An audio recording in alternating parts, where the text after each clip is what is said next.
The quiet of a late night can be a deceptive thing. It promises peace, a gentle winding down. But sometimes, in that very stillness, the world outside your window begins to reveal its true, unsettling nature. Tonight, we're stepping into that quiet, into the lives of those who found their sanctuary invaded not by a monstrous creature, but by something far more insidious. The unsettling truths hidden just beyond their sight. Turn off the lights, put on your headphones, and prepare to confront the subtle dread that lurks in the most familiar places. These are the stories of neighbors and the shadows they cast. The first thing I noticed when I moved into apartment 2B wasn't the peeling paint or the perpetually damp smell, but the absolute, almost unnatural, silence from apartment 2 and next door. I was fresh out of college, finally in my own place in a mid-sized city, and frankly just thrilled to have more than a dorm room to myself. This building was old, a brick shoebox from the 70s, and the walls were paper thin. So I was expecting to hear everything: muffled conversations, blaring TVs, maybe even a domestic dispute or two. Instead, 2A was a tomb. For weeks, I didn't hear a single peep. No footsteps, no music, no plumbing sounds even. It was just empty. Or at least, that's what I told myself, trying to rationalize the unsettling quiet in a building that otherwise hummed with the faint, constant noise of city life and neighbors. I figured maybe it was a vacant unit, waiting for a new tenant. But then, I started seeing packages outside their door. Not just flyers or junk mail, but actual Amazon boxes, the kind filled with everyday essentials. One time, it was a huge bag of dog food, a brand I recognized because my parents used it. Another time, a whole case of sparkling water. These weren't things you'd order to an empty apartment. Someone was definitely living there, or at least receiving deliveries. I'd briefly considered knocking to introduce myself, or maybe just to see if anyone would answer. But something about the persistent quiet always made me hesitate. It felt intrusive, like disturbing a deep sleep. So I just kept to myself, and the packages would always disappear within a few hours, always when I was out or asleep. The real strangeness began about 3 months in, always after midnight. I'm a night owl by nature, so I'd often be up reading or watching something with headphones on. One Tuesday, around 1:30 a.m., I was scrolling through my phone in bed when I heard it. A faint, rhythmic thumping, coming from the shared wall between my bedroom and apartment 2A. It wasn't loud enough to be annoying, more like a soft, steady pulse. Thump thump, thump thump, like someone was gently knocking on the wall with their palm, or maybe even their head. I pulled off my headphones, straining to hear over the hum of my mini fridge. It stopped for a moment, and I told myself it was just the building settling, or maybe a pipe. But then it started again, just as soft, just as rhythmic. Thump thump, thump thump. It went on for about 15 minutes that first night, and then it just stopped as abruptly as it started. I lay there for a long time trying to figure out what it could be. Too soft for construction, too rhythmic for a settling building. It also sounded specifically like it was coming from the wall I shared with 2A, not from above or below. The next night, nothing. The night after, around 2 a.m., it started again. Same soft, rhythmic thumping. Thump thump, thump thump. It wasn't menacing, not exactly, but it was unnerving, like a heartbeat or a low, steady drum. I tried to ignore it, to bury my head under the pillow, but once I noticed it, it was impossible to unhear. It was a sound that seemed to exist just at the edge of my hearing, designed to catch my attention without ever fully announcing itself. This pattern continued for weeks. 2 or 3 nights a week, always between 1 a.m. and 3 a.m., the soft thumping would start from 2A's side of the wall. I never heard anything before or after it. No doors opening, no toilets flushing, no voices, just the thumping. I started to wonder if it was some kind of machine, or perhaps a pet. Maybe a large dog pacing back and forth and bumping its head against the wall? But the thumping was too consistent, too precise, and those dog food bags outside the door always made me think of a smaller breed. Not some giant Dane that would bump a wall. And what kind of pet only made noise in the dead of night, in such a specific rhythm? The questions kept me awake more often than the actual noise did. One particularly quiet night, the thumping started around 1:45 a.m. I'd had a rough day at work and was already on edge. Instead of trying to ignore it, I slowly, carefully, got out of bed. I crept to the wall, pressing my ear against the plaster. The thumping was clearer here, still soft, but undeniably present. Thump, thump, thump, thump. I held my breath, listening, trying to discern any other sound, any other hint of life from next door. Nothing. Just that steady, almost hypnotic rhythm. For a moment, I considered knocking back, just once, to see if it would stop. But a cold dread spread through me. What if it did stop? What if it then started again, but in a different rhythm, or in response to my knock? The thought made my skin crawl, and I retreated from the wall. I went back to bed, pulling the covers up to my chin. The thumping continued. I closed my eyes, trying to force myself to sleep, and then, through the rhythmic thumping, I heard something else. A faint sound, barely a whisper, but it was there. Sounded like a voice. A small voice, almost childlike, humming. It wasn't a tune I recognized, just a soft, wordless melody, woven into the background of the thumping. It was so faint, I almost convinced myself I was imagining it. But I wasn't. The thumping and the humming continued together for a while, a strange, unsettling duet from behind the wall. The silence from 2A had been unnerving, but this quiet, specific noise was far worse. It wasn't just a sound. It was an activity. Someone was actively doing something. The humming eventually faded, but the thumping continued for another 10 minutes before finally stopping. I lay there, heart pounding, listening to the sudden, stark silence. I didn't sleep much that night. The next morning, I walked past 2A's door on my way to work, half expecting to see a new package, or maybe even to catch a glimpse of the elusive neighbor. But the hallway was empty. The door was closed, just as it always was. It looked completely unassuming, like any other apartment door in a building full of anonymous lives. But now it felt different. It felt like a barrier, hiding something I didn't want to know about, something that was only allowed to exist in the dead of night, behind that thin, shared wall. The thumping had become personal. A few weeks later, something happened that made me question everything. I was chatting with Mrs. Henderson, the sweet, elderly lady who lived directly below 2A, while we were both checking our mailboxes. I mentioned very casually that I hoped the new tenant in 2A was settling in well, referencing the packages I'd seen. Mrs. Henderson looked at me, a puzzled expression on her face. "Oh, honey," she said. "No one's lived in 2A for nearly 2 years. Not since poor Mrs. Gable passed away. They've been trying to sell it, but there's some kind of legal issue holding it up. It's empty." My blood ran cold.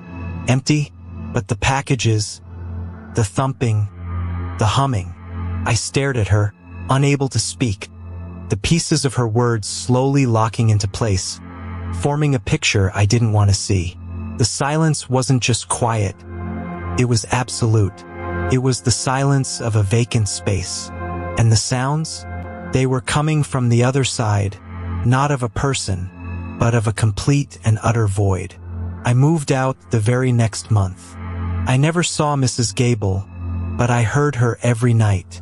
Sometimes the most unnerving things aren't what we see, but what we don't.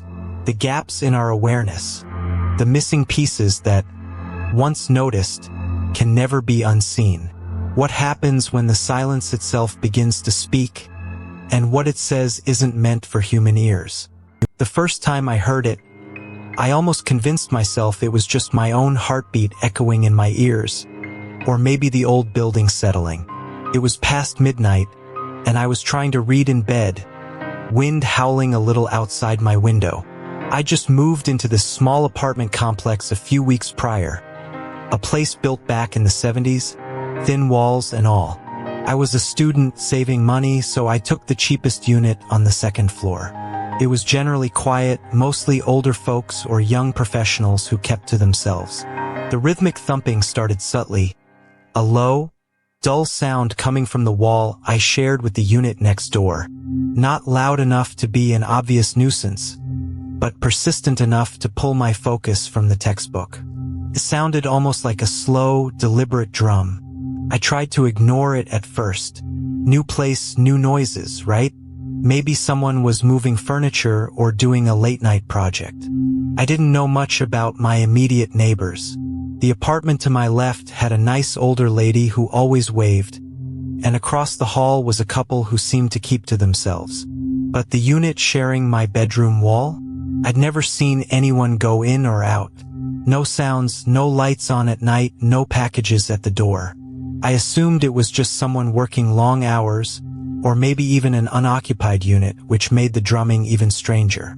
I pulled my blanket up higher, tried to lose myself in my reading again, but the slow, rhythmic thumps were like a metronome ticking off the seconds of a very late night. It was slow, 2 beats, then a pause, then 2 beats again. It became a nightly ritual over the next few weeks. Every night, without fail, around 12:30 a.m., the soft, low thumping would start. It was never loud enough to truly be disruptive, more like a background hum that slowly grated on my nerves. 2 thumps, a pause, 2 thumps, a pause. Always the same tempo, always the same duration, about 20 minutes before it would abruptly stop. I tried knocking on the wall once, gently, to see if it would stop, but it just continued, completely unresponsive. I even tried going out into the hallway, just to listen at the door, but the sound didn't carry out there. It was only audible from inside my apartment, specifically from that shared wall. It felt like a private performance, just for me, playing through the thin drywall. My sleep started getting affected. Even when the sound stopped, I'd lie awake, anticipating it, or wondering about it. Who was making that noise? And why? I started imagining scenarios. Someone doing some kind of strange exercise, maybe a meditation ritual, or even just a broken appliance vibrating in a particular way. I tried earplugs, but the low-frequency thumping still managed to vibrate through the floor and wall into my bed. It was infuriatingly subtle, a ghost of a sound, but impossible to ignore once you focused on it. I found myself pressing my ear against the wall sometimes, trying to decipher it, but it just sounded like soft, muffled impact, not quite a knock, not quite a tap, just a dull thud, thud, pause, thud, thud. Then one night it changed. Instead of the usual 2 beats, it was 3. Thud, thud, thud, pause, thud, thud, thud. My blood ran cold. It wasn't a big change, just 1 extra beat, but it felt incredibly significant. It meant someone was actively making the sound, controlling it, and had decided to alter the pattern. It wasn't a machine, it wasn't a pipe. It was intentional. I lay there, heart pounding, listening to the new rhythm, feeling a distinct chill settle over me. It felt like an acknowledgement, a subtle message that I couldn't understand but which filled me with dread. It was no longer just a strange noise. It was an interaction, a communication from someone I'd never seen, through a wall that suddenly felt much too thin. I started listening more intently, trying to pick up any other sounds from the apartment next door. Nothing. Not a single cough, a creak of floorboards, or a murmur of a TV. Just the rhythmic thumping, now in its new 3-beat pattern. It made the silence around it feel even deeper, more unnatural. One night, I got out of bed, creeping to the shared wall, putting my ear against it again. I could feel a faint vibration, synchronized with the sound. It wasn't hard, like someone hitting the wall with their fist. It was softer, almost like something heavy and padded being pressed against it and then released. A slow, deliberate movement. The thought that someone was doing this just meters away from me, in the pitch black, filled me with a primal unease. I stood there, frozen, just listening to the unseen rhythm. The next day, I talked to the landlord. I explained the situation, trying to sound casual, but my voice probably betrayed my nervousness. He looked surprised. He said the unit next to mine had been vacant for months, undergoing some minor repairs, and nobody had moved in. He even checked his records, confirmed it. My blood ran cold again. Vacant, but I'd been hearing sounds every night. He said he'd check it out, but he seemed skeptical. That night, the thumping started again, right on schedule. But this time, I thought I could hear something else beneath the thuds. Something incredibly faint, like a low, guttural murmur. It wasn't words, just a soft, almost animalistic sound, barely audible, as if someone was breathing very heavily or struggling, directly behind the source of the thumps. The next morning, driven by a terrible curiosity, I went into the hallway. The landlord had left the door to the vacant unit slightly ajar, probably after checking it. A sliver of darkness showed through the gap. I pushed it open slowly, my heart in my throat. The apartment was empty, completely bare. No furniture, no boxes, just dusty wooden floors and blank walls. I walked through the living room, checking every corner, my footsteps echoing in the silence. Nothing. It looked exactly as a vacant apartment should. Then I got to the bedroom, the one sharing a wall with mine. The floorboards were covered in a thin layer of construction dust, undisturbed. But there, on the wall, about waist height, were faint, dark smudges. Not paint, not dirt. They were distinct, almost like old, dried handprints or something similar. And on the floor directly beneath them, a small, dark stain had seeped into the wood, a color I couldn't quite identify in the dim light. It was directly where the thumping would have originated. I backed out of the apartment slowly, closing the door as quietly as I could. The landlord called me later that day, confirming the unit was empty, said he found nothing unusual, just dust.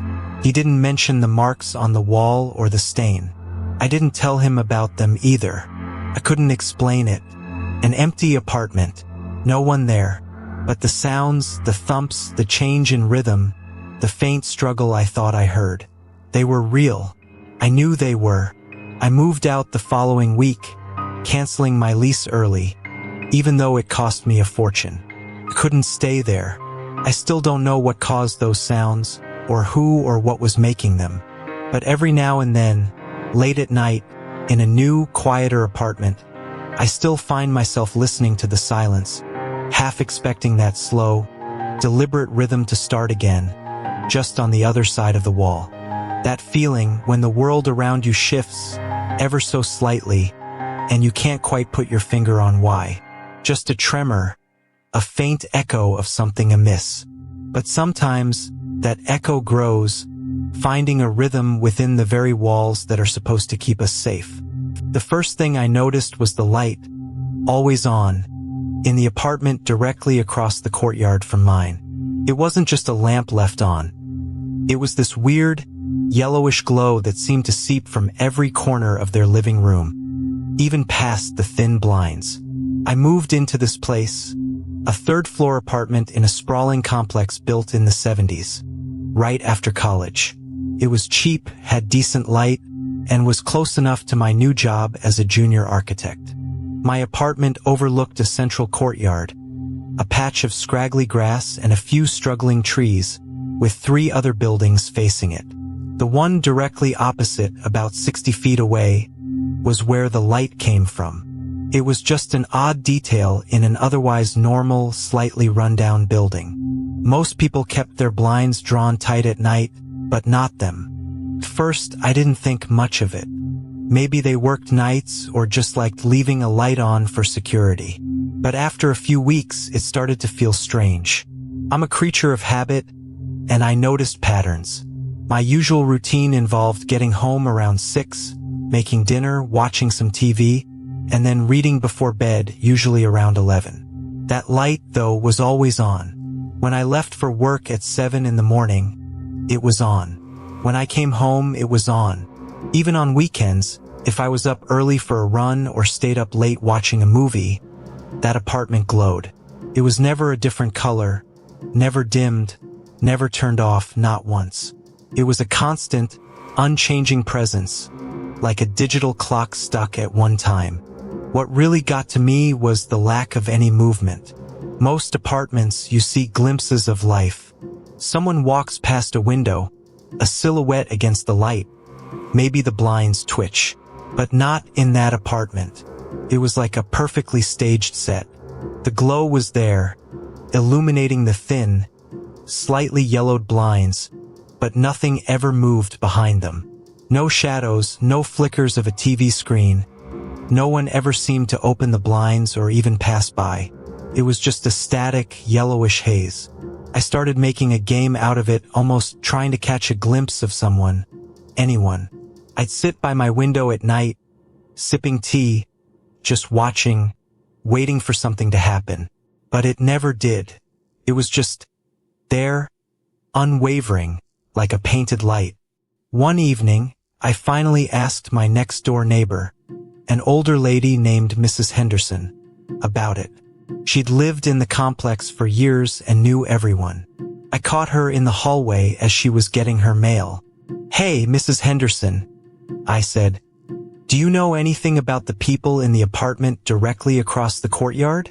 The one with the light always on?" She paused, a small frown creasing her brow. "Oh, honey, that one's been empty for a while now. The last tenant moved out, must be 8 or 9 months ago. Nice young couple, but they broke their lease, said they had to move back to Ohio suddenly." My stomach did a little flip. Empty? But the light, empty for 8 or 9 months. That didn't make any sense. I specifically remembered seeing a "for rent" sign outside that building for only a couple of weeks after I moved in, and then it was gone. I told Mrs. Henderson that, and she just shook her head. "Oh, they might have put the sign up, but I know for a fact no one's moved in. Property management is trying to sell off a few of these units, not just rent them. That apartment has been sitting vacant, just waiting." She went on about the complexities of the housing market, but I barely heard her. All I could think about was that steady, unwavering light, burning for months in an empty apartment, directly across from mine. Felt like a punch to the gut. That night, the light felt different. Before, it was just a strange quirk. Now, it was ominous. I kept glancing at it, feeling a cold knot in my chest. If no one lived there, who or what was keeping that light on? And why? I tried to rationalize it. Maybe the maintenance crew was doing something, maybe it was a faulty switch, a security measure. But none of it felt right. A security light wouldn't glow like that, wouldn't be on for months without anyone ever checking it. A faulty switch would flicker or eventually die. This light was too constant, too perfect. I pulled my blinds shut, something I rarely did, but even then, I could still imagine the glow seeping through the fabric, knowing it was still there. Couldn't sleep.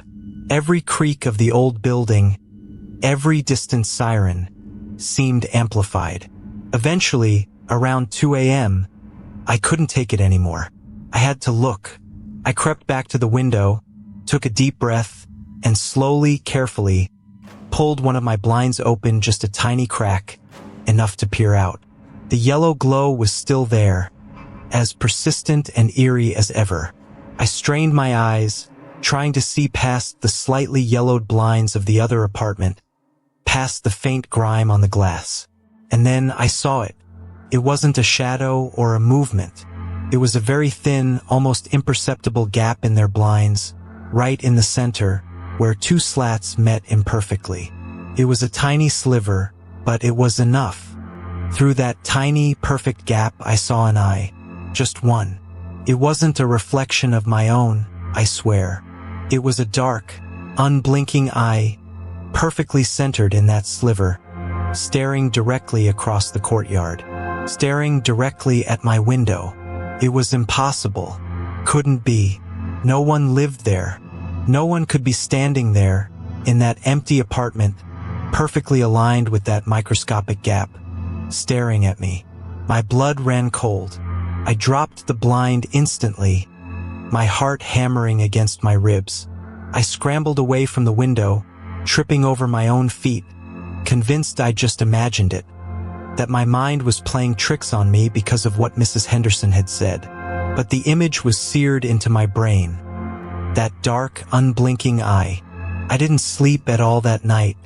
I spent the rest of it huddled on my couch, wrapped in a blanket, trying to convince myself it was a trick of the light, a smudge on the glass, anything but what I thought it was. The next morning, I packed a bag and drove to my parents' house, saying I needed a break. I never went back. I broke my lease, ate the penalty, and found a new place far away, one that didn't overlook a courtyard. I still get shivers thinking about it. What if it wasn't just an eye? What if it was always there, behind those blinds, always watching? And that light, I finally understood why it was always on. It wasn't to illuminate the room. It was to illuminate me. A perfect, steady beacon in the dark, guiding something to my window. It's a strange thing, how quickly comfort can sour into unease, how the familiar can twist into something profoundly alien. And what happens when the very air you breathe, the spaces you inhabit, start to carry the weight of something that isn't and shouldn't be there? The scent of stale microwave popcorn and something vaguely metallic always hung in the air of my apartment building's 4th floor. A permanent fixture I'd stopped noticing until the night everything felt off.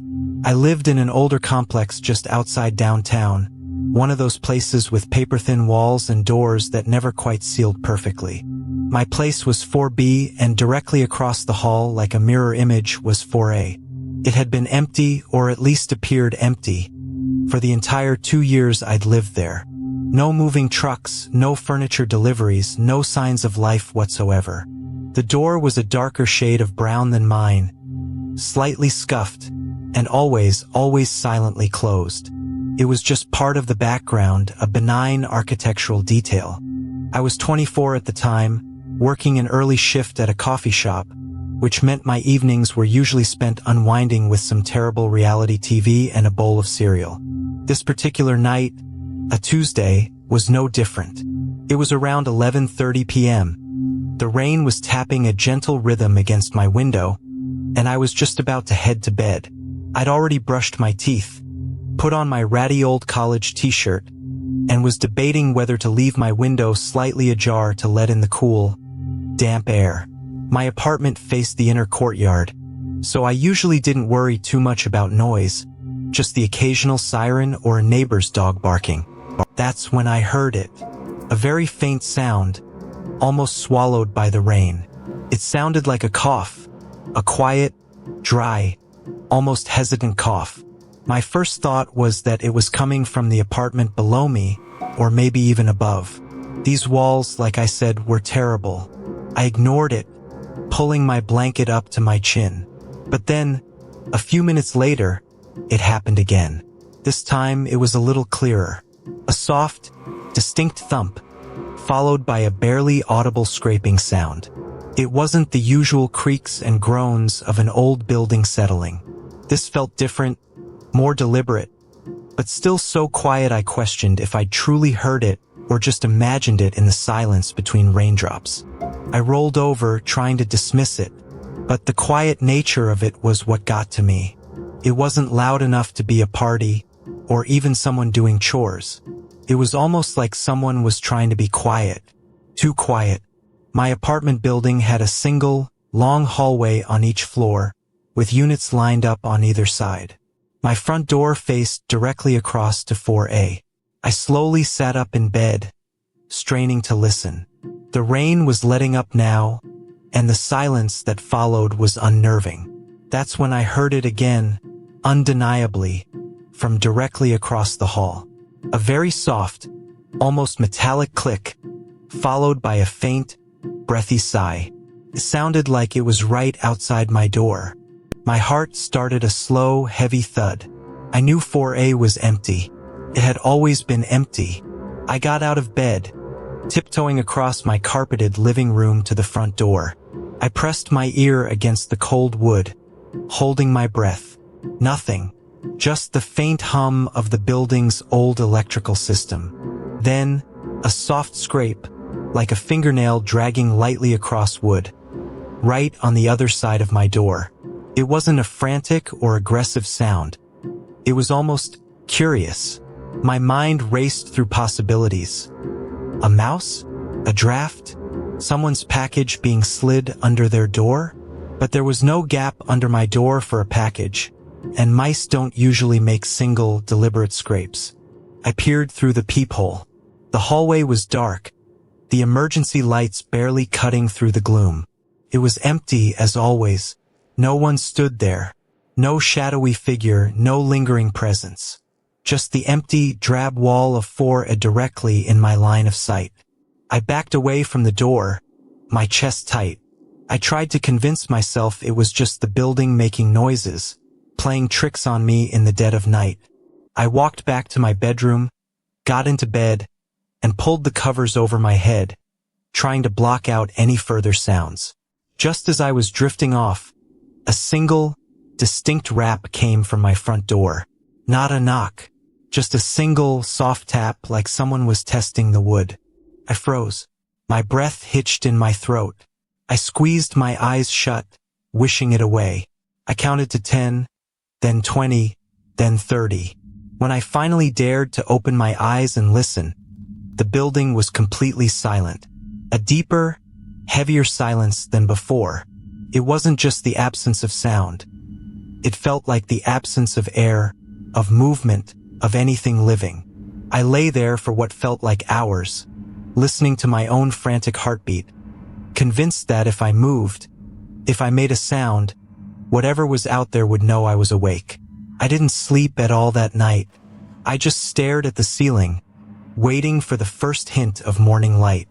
The next morning, I crept out of my apartment at 6 a.m., my nerves still jangling. I glanced nervously at apartment 4A's door. It was still closed, still silent, still the same dark brown. Nothing seemed out of place. No notes, no strange markings, no signs that anything had happened. I walked down the hall, my footsteps echoing a little too loudly in the quiet. When I got to the main entrance, I saw Mr. Henderson, the building manager, watering the small potted plants near the lobby. I decided to mention it to him casually, trying to make it sound like a passing thought rather than a full-blown panic attack. He was an older man, had been here forever. "Hey, Mr. Henderson," I started, trying to sound nonchalant. "Just wondering, did you finally rent out 4A? I heard some sounds coming from there last night, pretty late." He looked up from his plant, his brow furrowed slightly. "4A?" he repeated, a little confused. "No, honey, 4A's been vacant for years. We had a problem with the pipes in that unit a while back, caused some pretty bad water damage, and the owner just never got around to fixing it up to rent again. It's been completely condemned, actually. No one's been in there since, probably 5-6 years ago." "Why do you ask?" The blood drained from my face. Condemned. 5-6 years. No one had been in there. I mumbled something about just hearing the building settle, thanked him, and practically ran out the door. The rest of my shift was a blur. My mind kept replaying his words, the cough, the scrape, the single tap.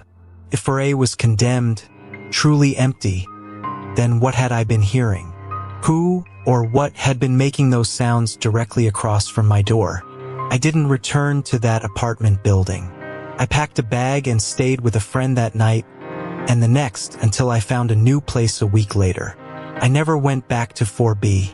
Sometimes late at night in my new, much quieter apartment, I still hear that faint, dry cough just at the edge of hearing, and I wonder if the walls really were thin, or if whatever was in 4A finally found a way to echo into my life.